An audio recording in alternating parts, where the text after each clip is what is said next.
Hi, I'm Jules, and welcome to episode 2 of the Honest Designer Diaries. This is a podcast where we talk about what it's actually like to be a designer, the good bits, the messy bits, the stuff we usually keep to ourselves, or only confess to our closest and dearest designer friends. Today, I'm joined by Rachel Cartlidge, and she graduated 2 years ago and thought her life was all set up. She had a junior designer offer, a start date, signed a lease for a new flat, and was on holiday when she got the email 2 weeks before her start date to say the job had fallen through. And what she did next. I hope you enjoy. Hi, Rachel. Thank you so much for coming. You are one of my very first guests on a podcast, so thank you so much for being one of the first to say yeah. Be here. This is great. And we met just the other week at the Doorways event, and you were speaking at it, and it was your very first speaking engagement that you've had, and speaking about your journey into freelance, and it made me just think I want to have you on my podcast because you've got such an interesting story. So first of all, just tell us a little about yourself and introduce yourself to the audience. So yeah, I'm Rachel. I'm a freelance graphic designer and illustrator. I'm based in Edinburgh, Scotland, and a lot of my work is very fun and playful. And I also graduated uni just over a year ago. 2 years ago? No, it was 2 years ago. Like I can't remember when it was. Yeah, I'm very new to the scene and I am just kind of figuring everything out as I go along. And it seems to be working so far with a lot of hard work. But yeah, I'm really enjoying it and it's really cool to be doing stuff like this as well. There's one experience and situation that you want to bring up to date and talk about, and that was the situation that happened with you right on leaving uni. So do you want to maybe just tell us about? When I finish uni, I'm sure a lot of other emerging creatives will kind of get this, but the thing that was drilled into me was to get a junior designer role. That's what I thought was the way you become a designer. I thought you went junior, mids, all the way up until creative director. I didn't really realize that there was anything else outside of there, or I thought if you did freelance, you weren't supposed to do it straight out of uni. You're supposed to get a bit more experience. So yeah, I got a junior designer role straight after uni. And 2 weeks before I was supposed to start, the agency, nothing to do with them, but they lost their biggest client. And I was told 2 weeks before I was supposed to start that they weren't able to offer me the job. I was traveling at the time. I was in Thailand, which was a lovely place, but I signed onto a flat and stuff thinking I was supposed to be earning a certain salary. So yeah, when I came home, I had rent and bills to pay. So quite frantically started searching for other junior designer roles. And I realized that I'd actually gotten really lucky with getting that first role, and the job market right now, or 2 years ago, I think it still is, was really, really rubbish. So yeah, I went freelance. I took a big leap kind of because I had no other choice, had the balls to do it if this hadn't happened. But yeah, 2 years on, I am so happy that experience happened to me. I was gutted at the time, like it was so upsetting, but it has allowed me to be able to work with so many cool people and a lot more space to work out who I am as a creative, I think. If I Yeah. was in a junior role, like I wouldn't have had time and space to do that because I'd be under someone else's management maybe. And it is funny, it's like what you often think is your absolute route, the absolute path you want to do. And as you say, you were away on holiday, you absolutely had your next couple of years mapped out. You're going to be working as a junior designer in this agency. And it happens more often than you think. I remember when I was leaving college at the time, got a junior position, and it was one of the biggest agencies in Glasgow at the time. We'd done kind of like projects in college, and then they liked what I did. So they invited me in for an interview, offered me a junior position there and then. So I was all excited thinking I'm leaving college and getting a job. I'm all sorted. And then I actually get ghosted by the company. I didn't even get as far as the start. Like they told me to kind of get in touch in a week's time, talk to the director and get a start date and stuff. And it very quickly then turned into phoning them up. And at that point, like you could only phone, and I'd keep getting their reception saying, "Oh, he's call you back, and you need to be back in a couple of days." They'll call you, it didn't. And then I was like literally devastated to realise I don't actually have a job. Yeah. But now I did manage to then get another junior design position, and it turned out to be a way better job than I think. Looking back, that one would have been. It was a really big agency. It was quite scary. Whereas I ended up starting in a tiny agency, and there was just three of us. But Yeah. it gave me that room to grow and experiment and not feel so much pressure. When obviously you're And it always happens on holiday. That's like the worst thing in this. It's always in paradise and should be relaxed and you've finished uni and all your assignments done and now you're thinking, shit, I now need to go home and find a job. Look, my mate's got a photo of me crying in the pool with a beer in my hand with my email open on my phone. Yeah, I think we would all react like that. But the difference is you then like immediately picked up and thought, well, what can I do now?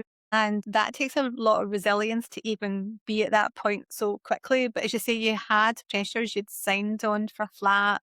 Now you're going to be kind of like moving into that. So what was your next steps? What kind of things did you immediately once you got back home to start trying to get work freelance wise? I remember, like, to be fair, I'm like quite a type A person. Like I love to have structure. So I think mentally that experience, like thinking I was doing one thing and then that just being flipped on its head, I did not deal with it very well. So I remember coming home. I was on this 16-hour flight and I was so jet lagged. And I remember coming home and the first thing I did when I connected to Wi-Fi was like post some LinkedIn saying I was open to work, which is like, I should have slept. Like I should have given myself a sec. But at the time it was like, I need money to pay my rent. And so I just started reaching out to everybody under the sun, small businesses, creative directors, agencies. I was still kind of contacting agencies asking for junior roles. And I only kind of realized that freelance was an option when some of them got back to me and were like, we don't have a job, but there's a project coming up that you could freelance with Mhm. us. We're looking for designers, just not full-time ones. So yeah, I started taking up a couple little freelance gigs and yeah, I just kind of started doing it from then. The wheels kept turning. And I think, yeah, just because of the position I was in, I was just not taking any prisoners with reaching out to people. I must have contacted like hundreds of people per Yep. week, stuff like that. But it's kind of Mhm. like, I always think of it as entering the lottery. The more people you ask or the more times you enter, the more likely it is to get work, was my thinking. Yeah, and it is like that. It's the law of numbers. I remember again myself, I literally stayed in the same agency for 9 years, 10 years, and then I had my first child, I had my daughter, and the job I had was like an hour's drive away. So then suddenly that drive that I didn't care about and happily did all those years when you have a baby at home and you're trying to get home before bath time, I kind of started to realise that's not going to work. And I actually briefly went freelance and built up a separate business entirely for a wee while, a wedding stationery business. And after I Mhm. had a child and a wee boy, I was up in Aberdeen for a wee while. And I thought, oh, I need to kind of get back into design. And like that, I was literally out with yellow pages at the time and on internet, all the different agencies and places in Aberdeen. And it just took one. All of them, most didn't even respond. I don't even know what happened to them. Client. I was too Yeah. scared to call. I hate calling. And I'm very introverted, but if you are introverted, you just have to almost push past that and do it. And I Yeah. just had one respond and go, well, yeah, actually, we need a freelancer and we need one next week because our production director is going on holiday. And the way the agency worked is they had graphic designers, they had web developers, and they had a production designer who done all the artworks. The designers didn't do their own artwork. And at the time, because I'd worked in a small agency, I had that experience of artworking my own files. So Mm. they got me in, and that week turned into, I think, 3 months of work. They just kind of kept getting me back in and back in. And it was enough to just give me that wee spark of confidence of back in the game. At least I'm designing and doing it. And as you say, once you got in with a couple of agencies and got some freelance from them, you probably start thinking, well, actually, this is a way I could work rather than Yeah. being permanent role somewhere. 100%. I think like one of the first things I got was with Studio Something. I reached out to them. They'd been at my degree show, which was really good. And I was like, do you have any work going? They were like, we've got this pitch. We just need you. They were like, it's not glamorous design work, but we just need you to like visualize some ideas. Also at this time, I don't know if they knew if I was as junior as I was at the time. I kind of just faked it. They probably did know. But yeah, I worked on that pitch and they ended up getting the job. And so then they've asked me back again and again for other jobs after that. So it is Mhm. just getting that one first gig that really, really helps you. And luckily that came around quite quickly when I was looking for jobs. So I remember like I got my first invoice back from them from that pitch, and that was rent. And I Yeah. was like, I can go another month. We're all right. Yeah, and that's the thing, like, literally freelance life, it is up and down, but if you know you've got that invoice paid to kind of like you breathe out for a wee while and then go, right, okay, on to the next one. And you also, obviously, you've been building up your personal brand and on your socials and things, but had you started it then? Did you start that even before you'd left uni, or was it a thing after you went freelance that you started to build? We had a module in uni called personal branding. So I made my logo in that class. Honestly, like when I look back, I wish I did a bit more because I think if I did that, then I would have had more of a springboard coming out of uni. But yeah, my personal branding is kind of developed more recently now that I'm not gasping for rent and stuff and trying to get by. Now that I've had a bit of more time to actually sit down, and I've been like, right, we're surviving now. How do I actually want to live and thrive? And how do I want to set up this freelance stuff to actually work for me, which has been such a cool place to get to. And considering the mindset I was in when I first started was just to kind of put food on the table and a roof over my head. So yeah, I've been kind of thinking now, how do I want to brand myself? What kind of projects do I want to work on? So I've been trying to put stuff out onto my Instagram that reflects those kind of things, which has been nice. And that's a good thing, like, by having the opportunity to do that, I mean, you've done some beautiful projects. I love your content, and especially around the films that you love, then create whole kind of brand identities around it. And that's the kind of thing that you don't often get the opportunity to do when you are like a 9 to 5 and you have client deadlines every day and you do go home, last thing you want to do is then be creative at night. But by doing those projects, you're very much kind of showcasing your strengths, your skills, your niche, what you love to create. And I think you've actually got some clients through actually doing your passion projects, haven't you? Yeah, that project's been amazing. It's done a lot, but that kind of came about. I was having a bit of it was at the start of this year, and I wasn't really posting my face on social media. I was just kind of doing the work and posting the work. But January and February were super, super slow for me. I think in the past when I was slow, my kind of go-to thing, what I did at the start was just to cold email and reach out to as many people as possible. I think that does get you work, but I kind of thought to treat it differently a bit when I was quieter and I've not got any work. Let's make something for myself. And that thought, I remember, excited me a lot because I got to decide what was going on. It wasn't like a client where their opinion goes. So yeah, I thought it would be really fun to choose some of my favorite films and think, if I was the graphic designer for that thing in the film, what would I make or what would it look like? So yeah, I had so much fun. I've done a couple of films now. I've done The Overlook Hotel from The Shining, Shroot Farms from The Office, which was really fun. Mrs. Bean's Nutmeg Ginger Apple Snaps from Fantastic Mr. Fox. Love. Favorite one you've done. And then the most recent one came out last week was Mr. Ping's noodle shop from Kung Fu Panda. But it's really fun to put yourself in the shoes of the film and just be like, well, what would Mr. Ping's chopstick packaging look like if he had some? It's really fun. And yeah, and as counterproductive as it felt at the time, like instead of not reaching out to people directly but working on stuff like that, I was like, I don't know if this is gonna work. And wasn't really doing it to get clients originally, but I posted it on Instagram Mhm. and yeah, especially the Fantastic Mr. Fox one, it resonated with a lot of people, which was really nice. People have been suggesting films, which has been really cool. And not only that, but I've had like loads of good film recommendations for stuff for me to watch, which has been nice. And yeah, on top of that, things of client works came from it, which is so cool that you can do something that you're excited about and then get it monetized. I really like that. And I think that's the surprise. Like but again, you've used that time instead of shrinking yourself and worrying about that quiet time, using that then as a kind of driver to push your content creation even further. And to say you turned it into this whole campaign and theme around movies, but because you're passionate about it, that really comes across in your projects. And I think that's why like you said, oh, it seemed to resonate.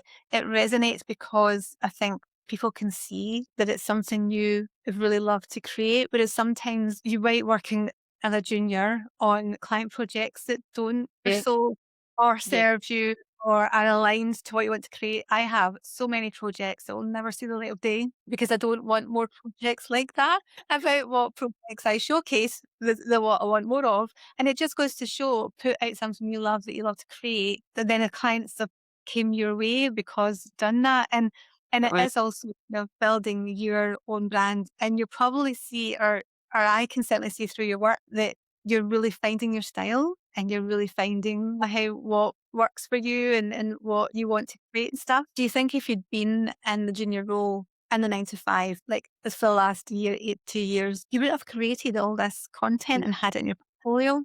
I wouldn't have had the energy to do it either. Like, sometimes even going in office, sometimes, like, the energy of, like, the commute, and I'm quite, like, an introverted person as well, like, speaking to people, I think I would have just came back and wanted to have my tea and go to bed probably. Double-edged sword. Being in an agency can be amazing if you're with the right group of people and supportive designers around you who are willing to share their knowledge and all that kind of stuff. You can also end up in agencies where it's quite a toxic environment and it can Yeah. almost put you good into agencies. So almost by having these years by yourself and finding your design style because you've had this time, it's amazing you've got work from it, but you've also not been exposed to realistically the darker sides that can happen. Build and set up something that really does work for me, which has Yeah. been nice. And it sometimes feels like doing passion projects sometimes feel like you're manifesting a little bit. You're sitting and thinking like, what do I want to get work from? And then you put it out into the world and Yeah. work. It's funny 'cause I often see in the design groups now in the Facebook groups and things like that, often newer designers will say, now how should I be working on passion projects? Or I don't have enough of a portfolio yet and I don't have any projects to include. And I often see a real divide in the advice that kind of comes back. Some will say, absolutely create passion projects. This is a really good way like to build your portfolio and to showcase your skills and what you can do. But then there's other designers say, oh no, you absolutely shouldn't be using passion projects. And I don't understand the thinking there because Yeah. why not? And I know in the beginning, I was in-house for 12 years, so when I went freelance with no work, I had to do passion projects because I didn't have any work to showcase because my in-house work was gas and electricity markets. So there was no way I was put any of that out there. And again, it's just people's opinions, but don't let that stop you doing something you absolutely want to do. And I know as well that you've got to do work with Adobe and you got to be commissioned by them, I think several times now, haven't you? That wasn't on my bingo card. It was on my bucket list. And did they reach out to you? How did that come about? Yeah, so the first project that I did with them was designing a set of 20 pin badges. They were basically going to use them to give out to uni students at Freshers' Fair. So I think if you downloaded Adobe Express, in return, you'd get a nice crossbody bag and some pin badges to put on it. And so I got that project through the Creative Apprenticeship Program, which I recommend every single emerging creative to do. It is so good. But yeah, you basically get paid and commissioned by Adobe to do a project. So that was the one. And I remember getting the project and I was like, this is Adobe, like I can't do something mid here. I need to go full out because it was just such a cool job and I just really wanted to impress them. I wanted more work from them. So I ended up sending them like over 80 sketches for these 20 pin badges because I just had so many ideas and the brief was really cool and I just kind of fell in love with the project. So I sent them over all of these different sketches and I was like, you guys shortlist your top 20.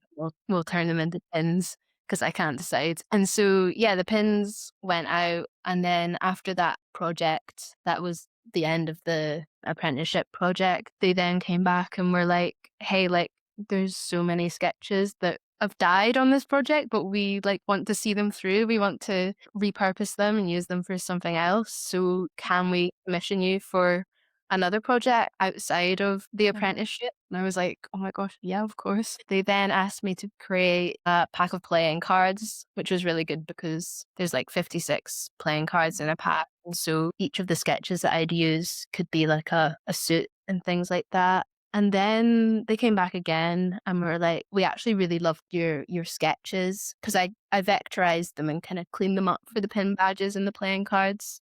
but they were like, your actual sketch style would look really cool on merch. Oh, So wow. yeah, I ended up then doing another project that ended up being like a hoodie and a notebook cover.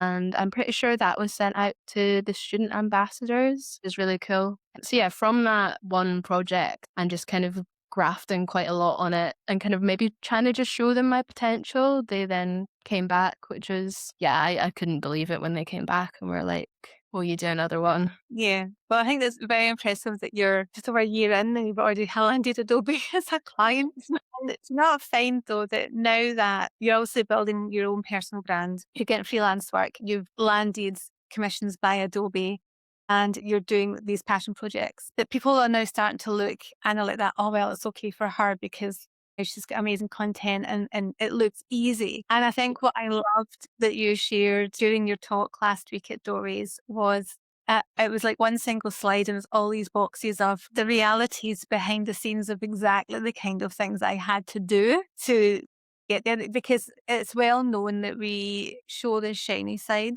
on social media and the highlights. We don't really share the lows and the worries and the crying at 2 in the morning when, we've got bills to pay, or the clients not liked what we've produced and all that kind of stuff. It's a very rocky journey. So maybe just share like some of the realities of what was on that slide because I was sitting watching it from the audience side and I have been the other side of now interviewing designers and taking one and seeing the work that they've done and stuff. And I could literally see the students' reactions, and some of them were whispering. They're like, well, I'm not phoning people or like, now, like doing that, or don't want to go on LinkedIn and stuff. So, although this is amazing and it's wonderful, you have worked so hard to get there and to get the opportunities. They weren't just handed to you. You had to really work to get those and be a bit vulnerable and put yourself out there. Because again, there's a whole like cringe factor or people like being passion marketable and saying the how, oh, check her out. Who does she think she is and things. So it's having to get over that as well and do it anyway. So maybe just share the realities behind the scenes of that. Yeah, I mean, I'm guilty of it myself. Like, I suppose if you look at my Instagram, you're gonna see like Adobe and all these passion projects I've done and me speaking at events and things like that. So I think it is so easy to just look at someone's Instagram, especially like other designers' Instagrams when you're an emerging creative and you're getting rejected for jobs and then you just go online and you just see all this stuff. It's so easy to like think that these opportunities have maybe fallen onto people's laps Mhm. or yeah, of course that's happened to them. Things like that. Like, for example, like today I've posted something probably a bit cringe on LinkedIn, sat and like, wrote that up for an hour. I sent out emails to a bunch of different agencies I've wanted to work for. Like, I've been ghosted by people. I feel like it's just a lot of it is just kind of throwing stuff at the wall. And a lot of the times I've put myself out there, I don't hear anything back and I don't get an opportunity. I'm always just doing it. And I think because I've done it time and time again over time, Yeah. it's hurt a couple times, but a couple things kind of seep through and you land like a few opportunities and then I'll go online and post about that. But yeah, I think there's so much graft and there's so much rejection and kind of like you do need to get over yourself a little bit is something that I've been trying to do for myself, like thinking that if directors and agencies like hold the keys to the city, whereas they're actually just human beings, like they shouldn't be put on a pedestal. I think it's easy to just be kind of scared of them, but it's absolutely fine to reach out and it's just such a messy process and I don't think anybody's very good at going online crying their eyes out when they've been rejected for like the 70th time. I don't think any do that. So it is so easy to just look at another designer's stuff and what they're doing and just be a bit jealous maybe. Mhm. I mean, and as you say, it's imposter syndrome, feeling envious or jealous of the opportunities we get. It doesn't go away, and that's the thing. I think we're quite hard on ourselves and think, well, I'm an awful person for thinking that way. It's a very healthy emotion to have, and it's something everyone has. And I'm over 30 years in design, and I still go down a comparison tunnel now sometimes. And sometimes I actually have to stop myself looking at other designers' posts because I don't want to get caught up in that. Especially if I'm going through a hard time with a client. It literally just takes one client to put you in a downward spiral. If 100%. I lovely clients, then I love my job, I love my work, and I'm singing coming into my office to get started. If I'm going through a difficult time with a client and they are making me doubt myself, doubt if I'm even a good designer, then I go online and I see somebody who's done this amazing talk somewhere or got an amazing project. When I'm walking into the bedroom in tears to my husband going, oh my God, I'm so crap and why am I even doing this job at the house? So it's a very real response to what we have. And I get it myself. Like, it's only in the last year, 18 months, I've said I've got to Adobe Max. Like, that's been on literally on my bucket list my whole career. And I've now got there. But sometimes I get the comments, oh, where are you jetting off to next, Jules? That's how you're in Miami, wherever, LA. And I'm like, most days I am in my like joggy bottoms and hoodie with like covered in muck from walking the dogs. And my life is so not exciting. I have a very quiet life. But occasionally on Instagram, I put a really fun reel on about my experience somewhere. It is funny how we all do it. We all compare ourselves. But it is when we met and we were talking last week, you realise everyone feels the same. I think with designers it's hard because there's not a process to follow. There's not something that you get comfortable with. You literally start every project with a blank page. And that fear, what if I can't think of something good to create for this project? And it's also so dependent on other people's opinions, whether they think your work is good or not. So you have personalities at play, you have biases, you have their backgrounds informing their decisions, which is a challenge for a designer. And like you say, you face rejection, you face somebody saying, nah, I don't like it. And you have to almost step out yourself, not take that personally, which I'm a sensitive soul and my house, you are as well. It's hard not to, but you almost start to learn to not take it personally and build this resolve. Yeah. Otherwise, we'll stay in the field. Times helps me think about it is like, see those times that someone's told you that your design looks horrific, or like all the times that you're sat like hunched over your laptop and you've been there for hours and hours and it's not looking good, or you've emailed a bunch of people and nobody comes Mhm. back to you, or you get a cool project and it falls through. The way I always think about it, and maybe this comes from like my mom and dad, is like all those hard times, like you're just getting past them to become a better designer. And like it means that that opportunity is closer now that that bad things happened, is the way that I sometimes think about it. It's like, all right, I've been rejected today, but that means that something good is maybe coming around the corner. So Yes, I know. And I think that's what keeps us in this. It's the hopeful bit wins. What advice would you give to, like, say it's end of May time, there's going to be a whole batch of freshly graduating design students coming out the doors, hopeful they're going to get a junior position. What advice would you give to them today? I think the first one would be like, please don't do what I did and attach your self-worth to getting that junior position, and like be nice to your uni pals. Like you're all coming out and you're all mates. Like if one of your mates gets a job, be buzzing for them, like support them on. That kind of stuff also helps you get jobs, like knowing people and being pals with them. I think you kind of need to, yeah, if you can, set up like an Instagram and post your work. It doesn't have, you don't need to come on Instagram straight away and start talking into a mini mic and posting reels, but just every like tiny little things, take tiny steps and build your way up to it. If you want to work in a certain kind of industry, do passion projects and build up your portfolio to really fit that. If you want to work for an agency and you really like them, tailor something personal to them. Like what could you make for them? What kind of project would they like? You have to be quite a try hard, I think. And don't let anyone make you feel bad for being a tryhard either, because it can sometimes feel a bit embarrassing. You can sometimes feel too keen, but it's that passion and love for it that will help you get those opportunities. And also the opportunities might not come like 2 weeks out of uni. It might take months, years. But if you just keep chipping at it, every day and keep enjoying what you're doing, something will come. Yeah. Well, absolutely. I totally agree with like everything you said there because if you're not creating something, you're not visible in some way, then how are people even going to be aware that you exist and that you're doing it? So, absolutely. Well, thank you so much for coming on and telling us about your journey so far. And I loving watching you on Instagram and seeing you're getting up to your latest project and getting to meet you last week in person. Where can people find you and connect with you? Rach Cart on Instagram. I think it's Rachel Cartledge. If you want to add me on LinkedIn, I think that's all I'm on actually.